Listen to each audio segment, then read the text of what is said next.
සුබ දවසක් සියලු දෙනාටම. ගොඩක් හොඳයි. ඔව් අපි දැන් මේ විදිහට යනවා. මේක බලන් යනකොට මේ හුස්ම ගැනීමක් පිටකිරීමක් මේ කරන ක්‍රියාදාමයක්. ඒ අපට හරි සරල එකක් විදිහට තමයි මේක පේන්නේ. ඇයි මම මෙච්චර අවධානයක් දෙන්නේ මේකට? අවධානයක් දෙන්න හදන්නේ. මෙතන තමයි මේ හුස්ම තමයි මේ විශ්වයේ තියෙන චුම්බක ශ්‍රේෂ්ඨ ඔක්කොම හදන්නේ. ඒක සරලව කිව්වොත් මේ ශක්ති ධාරාවන් ඔක්කොම හදන්නේ මෙන්න මේ විශ්වය. ඉතින් මේක ටෙක්නික් කරලා අරුම පුදුම කරලා දෙන්න පුළුවන් ක්‍රමවේදයන් තියෙනවා. එතකොට ඔය අහලා ඇති 369 ඔය තියෙන සංඛ්‍යාත ඊට පස්සේ මියුසික් ෆ්‍රීකවෙන්සි හර්ට්ස් ප්‍රමාණයන් ඒ පිරිත්වල තියෙන ප්‍රමාණයන් මන්ත්‍රවල තියෙන ප්‍රමාණයන් මේ චලනයන් හදන්නේ. හොඳට මතක තියාගන්න මේ හැම චලනයකම ශ්‍රේෂ්ඨ ගත වෙන්නේ නාභිගත වෙන්නේ වෙනම ක්‍රමවේදයකට. මේවා කොහේ ගැලුවත් තමන් ගාවට ගලාගෙන ඉඳයි ඕනේ. එතකොට ඒ ගලාගෙන ඒමේදී තියෙන රිද්මය තමයි හරිම වැදගත් වෙන්නේ. එතකොට යුනිවර්ස් එකේ තියෙන රිද්මය, බොඩි එකේ තියෙන රිද්මය out of ගියොත් බොඩි එකට මේක ගලන්නේ නැහැ. එහෙනම් අපේ කෙලියක් තියෙන්නේ. ස්වභාවික දේ ස්වභාවික කරගන්න අපි දඟලන්නේ මොකක් නිසාද? මෙන්න මේක නිසා. ඒ කියන්නේ අපි අර සයිකලයක් ගත්තොත් මෙහෙම පැටල් එක කියලා නේ. ඒක කරකවනකොට පිටිපස්සේ රෝදේ කැරකෙන්න ඕනේ. මේක කරකවන්නේ මේක තියෙන චේන් එකක්. මේ චේන් කියන එක ලෝකේ තියෙන හැමතැනම. ඉන්ටර්නෙට් චේන් එකක් තියෙන්නේ. ලින්ක් එකක් තියෙන්නේ. Link, star link, neuro link, neural link මේ ලින්ක් තියෙන්නේ. ඒතර සිස්ටම් එකට දාගත්තට පස්සේ මෙන්න මේවා කරකවන්න හරි ලේසි. ඉතින් ඔගේ සරලයි තමන් ගැලවිලා අනිත් ඒවා කොච්චර කරකුණත් වැඩක් නැහැ. තේරුම් ගන්න මේක. මේ යන ප්‍රාණය කොහෙටද යන්නේ? මේක කොච්චර ප්‍රායෝගිකද? කොහොමද මේ පෑසුම හදන්නේ? ප්‍රාණ යුනිවර්ස් එකේ ප්‍රාණය මේකට ගන්න මේ නම් ටිකක් තියෙන්නේ. මේ හැම තැනම තියෙන ශක්තියින් කියලා අපි කතා කරනවා. එතකොට මෙන්න මේ පෑසුම තමයි මේ කරන්න යන්නේ. එහෙනම් මේ පෑසුම කරගන්න තමන්ගේ බොඩි එකේ තියෙන මෙන්න මේ පහසුම තැන, තමන්ගේ බොඩි එකේ තියෙන නිදහස, තමන්ගේ බොඩි එකේ තියෙන රිදම්ස් මෙන්න මේව ගොඩනගන්න ඕනේ. දැන් මියුසික් නෝට්ස් කරනකොට මේ මියුසික් තෙරපි කරනකොට අපිට දුස්රිම් භූත වෙලා බලාගෙන ඉන්නේ. කොහොමද? දැන් මං කිව්වොත් සංගීත ස්වර තුලින් ධනේ ඉන්න හදන්න පුළුවන් බොඩි එක කියලා. ඔයගොල්ලෝ ජීවිතේට කියන්නේ නැහැනේ. ඔකත් එක දාගෙන මොනවා හරි තර්ක කරගෙන මේ සංගීත සංඛ්‍යාතය කියන්නේ මහා ෆ්‍රීකවෙන්සි එකක්. ඒතර මං කියනවා මේ බ්‍රෙත් එකෙන් ධනෙන්න හදනවා කියලා. ඔන්න කෑල්ල. හුස්ම හරියට අරගන්න කෙනාගේ හුස්ම තුල මෙන්න මේ Tamanට තියෙන ධනය, වාසනාව, ප්‍රාණය මෙන්න මේ තියෙන කාරණා ගලාගෙන ඉන්න හදනවා කියලා කිව්වොත් මොකද කියන්නේ ඔයගොල්ලෝ? දැන් ධනෙ කියන කෑල්ල කිව්වට පස්සේ පොඩි ආතල්ලෙහිකුත් යනවා. නිරෝගීකම, ඊට සතුට, දැනුම, විඥාන ශක්තිය මෙන්න මේවා ගැන කිව්වොත් ඒකට වඩා අරක මුදල්, ධනය, මුතුමැණික්, වාසනාව මේවා ඔක්කොම මේ ශක්තියින් තියෙන්නේ. අපි ගත්තොත් නේ එදා රන් පවුන් වලින් මේ වගේ මැනගෙන ආපු ඒවා පිත්තල කෑලි, තඹ කෑලි ඇවිල්ලා අද කොලයකට ඇවිල්ලා තිනවා. මුදල කියන එක. මේ තියෙන්නේ යම් දෙයක් ආරෝපණය කරලා එතන ශක්තියක් නිර්මාණය කරලා තියෙන්නේ. ඒක චලනය කරනවා. එතකොට කොහොමද මේ ශේෂ්ත්‍රය හදාගන්නේ කියන එක තමයි අපි කරගන්න ඕනේ.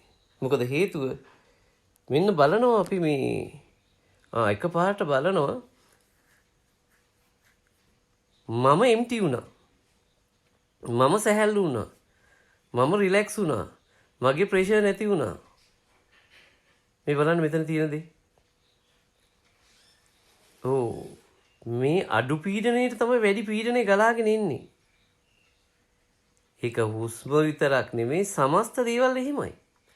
මේකේ තියෙන මෙතර රික්තකේ ඇති කර හැටි අන්න අරක පුරවන්න තියෙන ක්‍රමවේදය තමයි මේ සර්කල් කරන්නේ. චක්‍ර බේස් එකේ කරන්නේ මේ කැඩෙන ගතිය නැති කරන එක. ඒකනේ චක්‍ර කියලා කියන්නේ. කොයිල් එකක් වගේ. දුන්නක් වගේ. දුන්න කියන්නේ අර දුන්න නෙමෙයි. මේ වටේට එතිච්ච කේන්ද්‍රයක් තියෙන වටේට එතිච්ච ඔය තියෙන පරණ ඔල්ලෝසු වල එහෙම. මෙන්න මේ වගේ එකක්. එතකොට එහෙනම් බ්‍රෙත් එකට මම කෙලින්ම යොමු වෙන්නේ මෙන්න මේ කලාපයට. එහෙනම් ප්‍රාණයට මෙන්න මේ ශක්තිය ඇති කරන්න පුළුවන් කියන එක සයන්ටිෆිකලි ඔප්පු කරපු පරාසයක් තියෙනවා. ඒක නිසා හොඳට මතක තියාගන්න මේක භෞතිකව තියෙන දේට වඩා ස්පිරිචුවල් තියෙන දේ මහා කෑල්ලක් තියෙනවා. දැන් මේ දෙකම අපට හරියට දෝලණය කරන්න පුළුවන්. මේ දෙක තුලම අපට කරන්න තියෙන දේ තමයි මොකද්ද? මේ දේ අපි හරියට කරගන්නවා කියන එක. ඒක හුස්ම ටික කොච්චර වටිනවද? තප්පර 15ක් ඉන්න එක. හරි? එතකොට මේකේ තියෙන්නේ තර 369 වගේ ඔය එක එක ඒවට මං කිව්වේ අර පොදු ඒවා. දවස් 7, පාට 7, ස්වර 7, හෝමෝන 7 මේ වගේ 7 ඒවා ඕන තරම් යනවා. ඒක 3 6 වෙනවා 6 9 වෙනවා. 7 ඒවා 4ක් කියන්නේ 28යි. 28ක් කියන්නේ මාසයයි. මාස 12ක් කියන්නේ මේ වගේ අවුරුද්දයි. ස්වර 12යි මාස 12යි වෙයි. තව එක පැත්තකින් ගෙනියන්න පුළුවන්. එතකොට මේ තියෙන මැක්ස් එකක් මේ තියෙන මැක්ස් එක තුල තියෙන ශක්තියක් කඩාගත් එකක් තමයි කරලා තියෙන්නේ. 3 2 6යි. හරි? දෙගුණ වෙලා.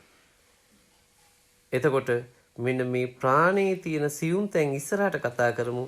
මට ඕනේ ඕගොල්ලෝ මේ සිහිය ඇතුව ගන්න බ්‍රෙත් එකේ තියෙන රිද්මය කොච්චර වේද්ද ඒකේ තියෙන බලය කොච්චරද කියලා පෙන්නන්න. සහ මේ කතාව මෙච්චර දිගාරින්නේ පැහැදිලි කරන්නේ ඕකට තියෙන ආසාව වැඩි කරලා තමන්ගේ ජීවිතේ ලබා ගන්න තියෙන නිරෝගීකමේ ඉඳලා එක නිර්මාණශීලීත්වයේ ඉඳලා මෙන්න මෙහෙම හිට දවසේ මම මොකද්ද කරන්නේ මේ වැඩ ටික මෙහෙම කොහොමද කරන්නේ ඒකට ධෛර්යය ගන්නෙ කොහොමද